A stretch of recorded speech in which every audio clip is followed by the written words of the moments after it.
Good morning, loudly. Let me try to say as an entrepreneur what you can do to drive change, to drive the digital journey within your organization. So first of all, let me ask you by asking two questions. How do you expect the rate of change in the environment in the next 5 years? And I'll give you three scenarios. Low to medium, please raise hands. Second one is high and third is exponentially high. So how many for low to medium? None. How many for high? How many for exponentially high? Oh, almost 70%. And how do you expect the rate of change within your organization in the next 5 years? I'm talking now how equipped are you to change your organization in the next 5 years? Please raise hand. Same, low to medium, high, and exponentially high. Are you ready? Fantastic. So at least 30-40% of the organizations here are ready for the exponentially high change in the environment. I think most of you felt that the external environment will change exponentially. Then ideally even your organization needs to correspond with that change exponentially. That's the most important thing. And as individuals, we are not equipped to process exponential growth. And I just want to give you an example, a linear example. If you picture 30 linear steps in meters, that means 1 step, 2 steps. At the end of 30 steps, you would have covered 30 meters. In an exponential change, when every step doubles, what would be that number at the end of 30 steps if it doubles at every step? Please don't use your mobile, but just give me an answer. Some guesses? Sorry? How much? 1,000, okay. You're way off the mark, meaning way off the mark. Some more guesses? Still way off the mark, much below. The number is 107 crores 37 lakhs 441,824 steps. That is equal to about 26 times around the planet Earth. So what I'm trying to say is exponential change or the compounding of change by such a high level. I'm talking of a scenario of double, but if not double, even if it is maybe much more than now, the compound effect of that is going to be enormous. And I think all of us should realize that when we are setting into the future. I think we are at a stage where never before in the history of mankind have we experienced a world where technology will fundamentally alter the way we live, the way we work, and the way we relate to each other in its scale, in its scope, and in its complexity. We do not yet know just how it will unfold. Nobody knows. But one thing is very clear. The response to it must be integrated and comprehensive, involving all the stakeholders. Before going into technology, let me talk about some of the issues which are facing all of us. Who could have thought what will happen between Trump and China? All of a sudden, new opportunities coming up, especially in countries like Bangladesh, Vietnam, Korea. This shift from globalization to protectionism is coming back. I think we are seeing that again there is a tendency towards protectionism, started mainly by USA, followed closely by India, I would say. So it's going to be very different. All of a sudden, some industry will get impacted, some people will not get impacted, somebody will find opportunities. I suppose we are finding a way which is in between. Earlier maybe there was too much of free trade, now maybe it's too much of protectionism, and somewhere it will fall somewhere in between. In terms of technologies, I've just listed a few, but there are many more technologies which are going to impact us. Whether it is artificial intelligence, robotics, blockchain, Internet of Things, virtual reality, big data. There are so many other technologies which are impacting, and I think most importantly, combination of these technologies is going to make our lives far more complex. It is going to make our business far more complex than what we've handled in the past. There are 6 billion smartphones in the world today. Tsunami of data, 9x more data in the last 2 years. India has 100 million internet consumers, 300 million habitual videos on phone watchers in India. India is having the highest number of internet users in the world. So it's changing dramatically. All of us are not realizing this. Our servants, if you see in the night, they're all watching videos on their phones. So the whole penetration of data, internet, mobile is actually making it very, very complex, and that's what is going to change our lives. That's going to provide a lot of opportunities. And then on top of that, the whole movement towards sustainability. What's happening in the area of pollution? All of a sudden, we've seen what's happening in Delhi. And you see newer opportunities, air purifiers coming in, nasal filters, similar in water conservations. So water is going to be very, very crucial as we move forward. The whole move against plastics, all of a sudden in the last 6 months, we've seen that, oh, you're using plastics. And most hotels have gone, most offices have gone in the recent past. They've all shifted to glass bottles. So plastics is getting replaced by glass. And it will get replaced because this whole momentum is catching on, and we are seeing an accelerated pace in this momentum, especially in the last 6 months against plastics. So there is, you want to reduce plastic usage, you want to recycle plastics, you want to look at alternate uses of plastics, you want to look at biodegradable materials, you want to look at plastic substitutes like paper, glass. So all of a sudden, the plastic water bottle makers would face a very difficult future, and a whole host of opportunities opening up for many others. And just to, at a corporate level, it's very important that each organization which is giving, they have a goal on sustainability. And we use a lot of plastics in Marico, but we have today 93% of our plastics are recycled or not going into the environment. And our goal by 2025 is that 100% of plastics, we will ensure that it does not go into the environment, does not cause environmental damage. So I think each organization has to have some goals on sustainability, whether it's water or plastics, or if it is causing pollution, then that also. On top of that, reforms. We saw demonetization which has happened, but nobody knows what is the impact of that as on today also.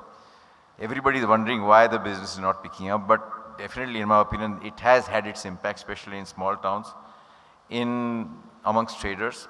And that could be one of the reasons why we are seeing slowdown. The impact of GST, which in paper very good, but I still think that implementation wise there were a lot of problems. Big social reforms, whether it's Talak, Kashmir, and now recently Ayodhya. It's just so many things are happening in our lives. I was told that the Swachh Bharat movement, and I just read it 2 days back, that India has provided opportunities for business worth $62 billion annually. So that much extra opportunity will be created just if India has to implement Swachh Bharat in a proper manner.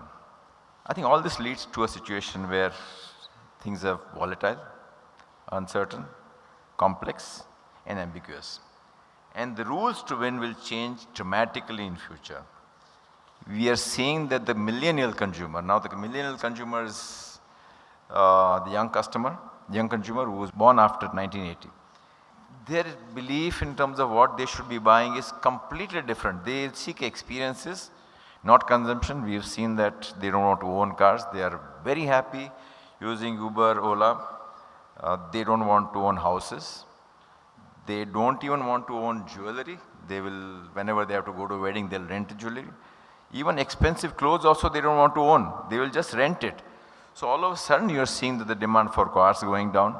Even things like expensive clothes, jewelry will go down because they are looking at not access to ownership, but they want flexibility, they want sharing, and they want experiences. They want to be well informed. So a lot of engagement, searching on internet before taking a decision to buy. Looking at products, services which are authentic and not in line with conformity. And customization and convenience will play a very, very important role. I happened to go to US about a year back, and we visited some businesses which are new age businesses and emerging businesses. It's a matter of time these trends will come to India. About a year and a half back, we saw a big trend towards vegan. Each and every restaurant virtually in US is offering vegan options. There are vegan restaurants which have started. When you go to even places like McDonald's, you'll have vegan option.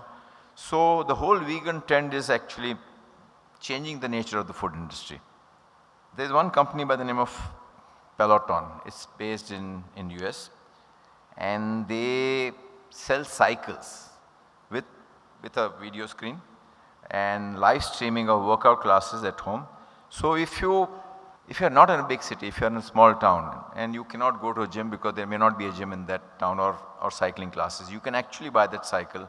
You can work out at home with different packages, and they're doing exceedingly well. That company within a period of few years is valued today at more than $4 billion.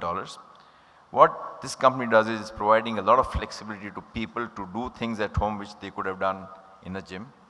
And now they're working on other options like treadmills and others which are as much as flexible in terms of giving customized workouts. Then I went with some other people, some friends of mine, and they took me a store which sells shoes only based on natural materials. No synthetics, made from natural materials, meant for outdoors, machine washable. If you don't like it, 30 days return policy without asking any questions. Packaging also recycled. Doing well. And when I came back, I realized that a similar kind of option was available in India under the name of Neiman's, and the most comfortable shoes I have worn in my life. So what I'm seeing is that all these trends, it's a matter of time, they are coming to India from the developed markets. Then I saw some energy bars, and most of the time we have energy bars more as a snack. So energy bars have gone into now with natural ingredients. They've gone into offering other different things like energy bars for improving sleep, or energy bars like if you take that energy drink. What is the energy drink? Red Bull. So actually that will give a high degree of caffeine, you know. So I think there is a lot of innovation happening in products. Trends like alternative medicines. There are acupuncture bars. Ayurveda is getting very, very popular in US. And I think there are many Indian organizations which are leveraging these trends. The competition is changing. Many times you don't know what you get hit from where. So the competition boundaries are dramatically altering. And just one example of our smartphone. Smartphone today is competing against watches. Youngsters have stopped wearing watches. They've stopped buying cameras. They stopped buying alarm clocks. Stopped buying iPods and music systems. Stopped buying Fitbits because everything is there on their smartphone. Stopped buying books, DVDs, TV, laptops. And now it's a matter of time, health measuring instruments like blood pressure, ECG, everything is going to come, already started coming on smartphone. So can you just see one product like a smartphone impacting so many different industries? And this can happen anywhere across the globe in any category. Coming to FMCG category, which I am from, earlier there were a lot of entry barriers. You know, people wanting to launch a product would need a mass distribution network to cater to thousands and lakhs of distributed retail outlets all over the country, the grocery stores and things like that. Now, over the last 4 or 5 years, we've seen emergence of modern trade, so you don't need to do that. We've seen the emergence of e-commerce, so you don't need to distribute all that. So all of a sudden, distribution barriers have vanished. And we are seeing newer brands coming up in FMCG. They could not have done it 5 or 7 years back, but now we are seeing that. You don't need big budgets also. Earlier you had to advertise on television. You needed maybe 10, 20 crores advertising budget. Now you can advertise through digital media on a small budget of 50 lakhs, 1 crore also. So the entry barriers to FMCG through digital marketing and through emergence of e-commerce and modern retail have gone away, and that's leading to a whole range of newer brands coming into FMCG. And brands like Beardo, which Marico is in the process of acquiring, Mamaearth, Raw Pressery, Epigamia, all these brands have come in on the back of initial forays into e-commerce, modern trade, and then now they are distributing to the general trade. And that means that if we have to compete, and we also started supplying to modern trade, digital market, you have to have a separate way of looking at this businesses. So we have a separate wing for digital marketing. The normal marketing guy will not be able to handle digital marketing. We have a separate sales structure for e-commerce. We have a separate sales structure for modern trade, because each of these will need different ways of looking at these customers. And What I am trying to say is when you get hit by something unique, something which is very different, you need a different structure. You can't say that your existing guy should look after that, because the moment, first of all, that person may not be equipped to do that. And number two, he or she will have enough escape buttons to not to attend to these newer emerging trends. Today, e-commerce is just contributing 1 or 2% to our turnover, but it's a matter of time. I think it will reach 8-10% very soon. And if we stop attending to that in a serious manner, we will suffer. So it's very important to remove escape buttons and put youngsters especially who are savvy in terms of digital marketing or handling these issues in charge of these roles. I think the biggest challenge being faced by companies is in the process of building and executing digital strategy operating model. In Marico, we have tried to do this, and I'll try and give you some examples of what we have done. So we have a smart warehouse automation model. We were increasing our complexity of our business because every 2 years we would add SKUs which were double the number of SKUs we currently had. And the number of shipments were increasing twice over the earlier years. So there was enhanced demands from customers on way of working and stringent service level expectation. And our team came up with a solution which was automation of warehousing operation, enabling complex SKU and billing requirements with speed. And the key steps we took in this were warehousing automation involves the deployment of WMS, which is warehouse management system, and other aided systems such as pick to light, put to light, etc. for faster retrieval and kitting. So goods once received at the warehouse are mapped automatically to bin location by WMS system, and operator needs to place the pallet at such allotted bin only. While order fulfillment basis order details, pickup list is created automatically, considering first in first out and any other logic which has been built in the system. And pickup list allots bin from where stocks needs to be picked up. Operator does not have to search for the right stock, but just go to the bins with light indicator on and pick up the stock and get it docking area. I think all this has resulted where in the absence of technology, the process of one shipment delivery would have taken anywhere around 60 minutes, and now it gets done within 10 minutes. So I'm just giving one example of what we've done. It has led to reduction of turnaround time of vehicle by 50%. Significant cost saving. Our investment has been recovered very, very quickly. We've built capability in the area for future expansion. And then we were setting up a new factory. So we said, well, how can we use technology to improve our factory? And the need was for complexity in material handling driven by increased SKU mix and variability in demand. So the solution for us was to build a smart factory with automated storage retrieval system to manage material movement and storage, and integrating sensors and IoT devices on lines through centralized control and monitoring system. So the benefit has to be material handling manpower will be reduced by 90% with increase in speed and accuracy of retrieval. I just gave these examples to say that in any business there will be opportunities to improve upon, to add value to digital. And I'll go a little later, I'll explain to you what as entrepreneurs you should do to get this digital journey going in your organization. At this stage, we are not completely evolved in Marico. We have taken the first steps, but we have charted out a roadmap for next 5 years. How we want to use digital to make a huge impact within the organization. In terms of employees, we've seen that there is a lot of expectations from the environment that you need to recruit diverse employees. You need to recruit members who have disability, who are from LGBTQ workforce.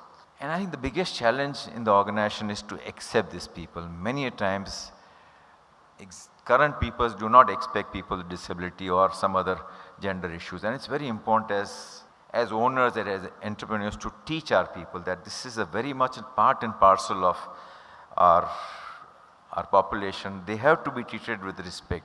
I think this is a big, big challenge which I'm seeing the organizations facing today if they want to be diverse.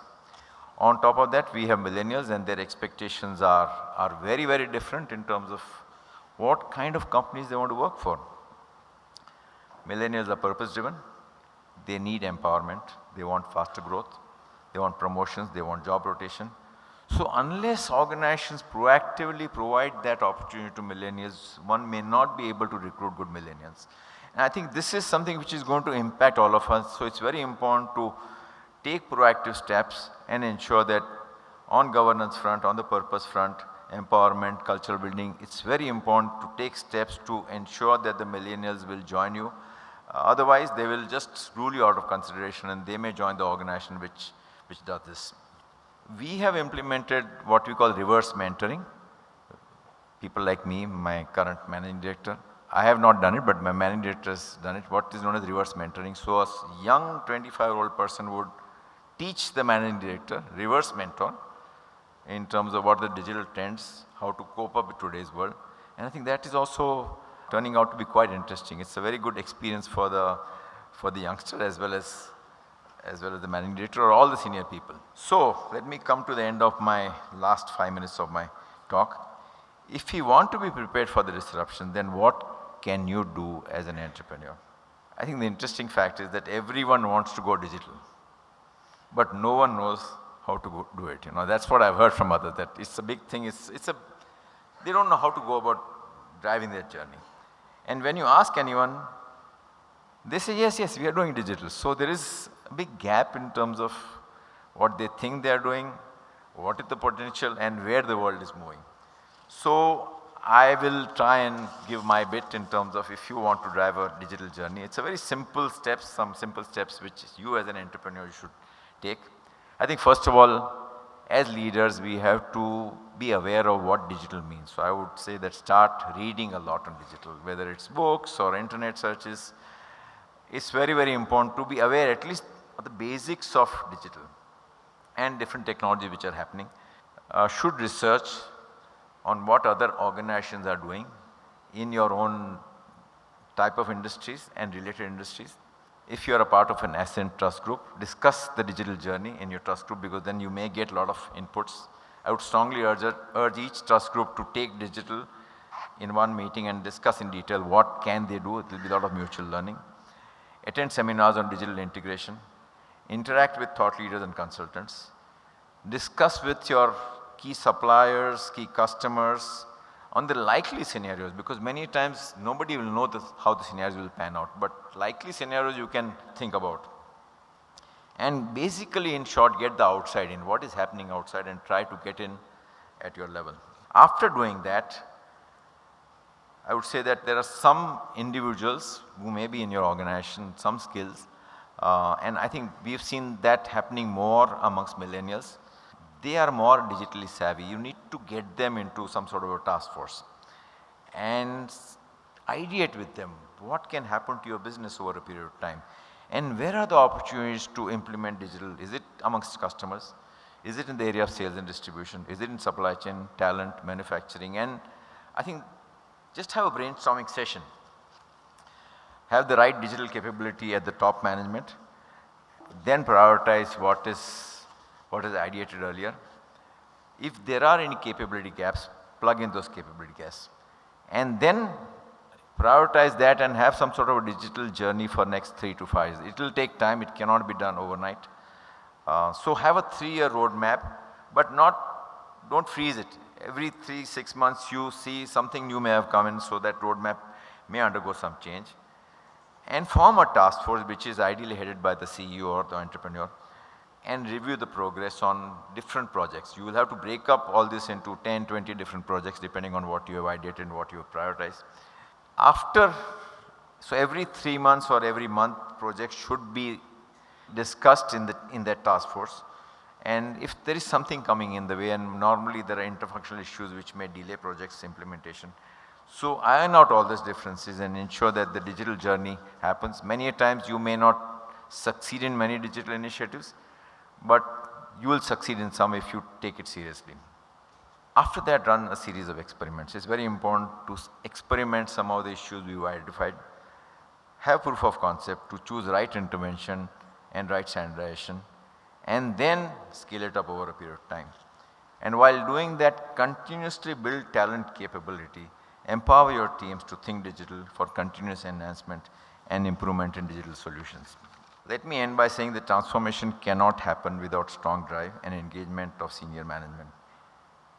as next steps, we will try to create, and I've just told us, those members who are part of ASCENT, we will have a panel of digital experts. Either they can go as knowledge gurus or they can have huddles or mixers. So at an individual level, if any entrepreneur wants to understand digital, then we will try and create a panel over the next few months, and I think you can actually work with that panel. I think let me end by saying that all disruptions around us can be seen from two different angles.